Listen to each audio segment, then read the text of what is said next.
Salut, 13 juin 2019, de préambule. Je n'ai pas le temps de répondre, de faire de longs commentaires à vos commentaires intéressants. Je n'ai pas le temps.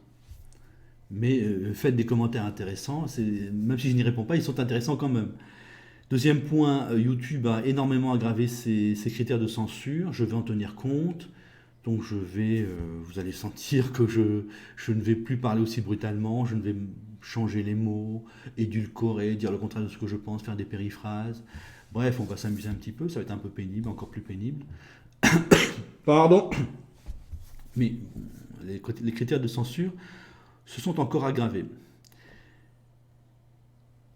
Il s'est passé des choses. Encore une fois, je vous fais des vidéos maintenant quand c'est vraiment intéressant, quand ça bouge ou quand ça me touche. Il s'est passé quelque chose de très important tout récemment. Élection au Danemark, élection équivalente des élections législatives au Danemark, début juin 2019.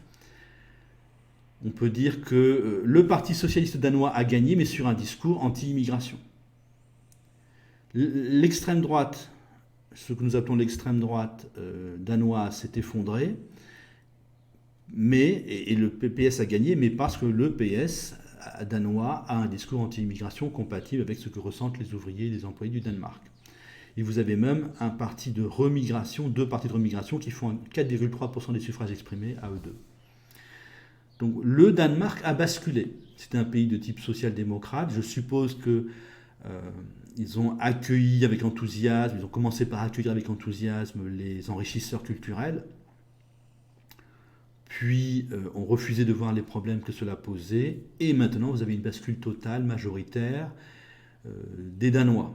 C'est absolument hallucinant, mais c'est mon hypothèse qui se vérifie, on bascule totalement. Ce genre de pays de passé protestant, bascule totalement de l'adoration de l'autre à son rejet pur et simple, et ça ira toujours de plus en plus loin. Le Danemark était le pays en pointe dans le rejet de l'autre.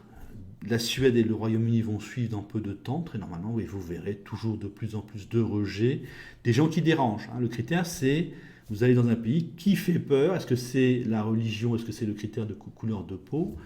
Vous regardez qui fait peur, et de plus en plus, en fait, les gens qui font peur seront rejetés par une partie de plus en plus grande de la population. Et à un moment donné, les bobos devront se suivre ou disparaître. Chez nous, le Parti socialiste a préféré disparaître plutôt que d'accompagner la population, d'accompagner ce que pensait la population. Au Danemark, les sociodémocrates, le Parti socialiste danois a préféré s'adapter aux électeurs. Il a répété ce que les électeurs voulaient entendre, et il a gagné, et le Danemark est en cohérence. Voilà, c'est très important. Donc c'est le premier pays de type allemand ou anglais qui bascule dans le rejet majoritaire des groupes que l'on ne peut pas critiquer habituellement. C'est le début du grand rejet. C'est le début du grand rejet en Europe. Un deuxième fait important, mais qui n'est pas sûr. Mais c'est très important, ça n'est pas certain. Donc c'est Walter Blücher en Allemagne a été assassiné. C'était un homme politique de second rang, mais pro-immigration. On peut supposer, on n'a pas de certitude, qu'il a été assassiné par des gens de l'extrême droite. Donc si c'est le cas, j'insiste bien si c'est le cas, parce que je ne sais pas si on va entendre parler des évolutions de l'enquête. Donc s'il a bien été assassiné par des gens d'extrême droite, l'Allemagne bouge aussi, et bouge de façon cohérente. Elle bouge de façon cohérente à sa façon. Les assassinats politiques, il y en a déjà eu dans l'entre-deux-guerres, c'est un comportement allemand. Chaque peuple, en fait, évolue à sa façon. Les Danois sont probablement beaucoup plus soudés. Les Allemands sont coincés par leur passé parce qu'ils sont connus. Si le Danemark bascule dans le rejet de l'autre, personne n'en parle. Si l'Allemagne bascule dans le rejet de l'autre, là, ça crée un choc au niveau mondial.